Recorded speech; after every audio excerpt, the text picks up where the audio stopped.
આ પાર્ટીની શિવ ફેફસી છે, જેને ફેફસી ખાવા માટે પ્રકાશભાઈને મળો. સુરત લેવી હોય તો રસિકભાઈને મળો. નેચરલ ખાંડમાંથી બનાવેલા આવે છે દૂધની ફેફસી.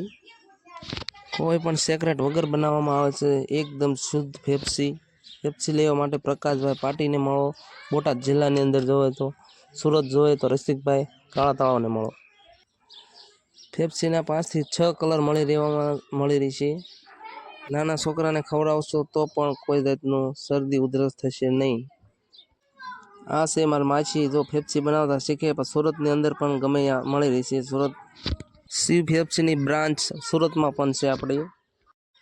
આ છે મારા માસી, જો એમને ફેફસી બનાવતા આવડી ગઈ. હાલો પડી ગઈ મામા પાડવા તે ગયા ટીડી ટીડી ટીડી. આ છે મારા મામા શિવ ફેફસીના માલિક.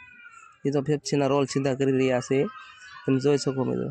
આ છે મારા મામાની છોકરી, તો ગણીને સુરત પાર્સલ કરવાની છે, જો ગણી રહી છે.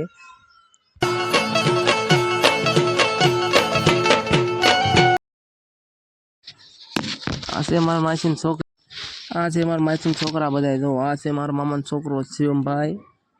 આ છે મારા માસીનો છોકરો ધામુ. આ છે બીજો મારા માસીનો છોકરો યશુ. આ છે મારા મામાનો છોકરો, તો સગા ઉપર સગા નાખે. આ છોકરી શર્મા જ બહુ, જો લોલીપોપ ખાય છે. હોય ને ત્યારે તમને ખબર પડી ભાઈ, આપણે જમાવટ હોય ને તો મારા બેટા આહા કરવા વાળા કેટલાય ભેળા થાય છે. એમાંથી તમે જોઈ લેજો, આમાં બધા બેઠા તો મારાથી વડી છો અખતરો કરી લેજો. નબળો સમય હોય આમાં એમ થતું હોય ને, એક કડું ચાલો બીજું તૂટી જાય, બીજું ચાલો ત્રીજું તૂટી જાય.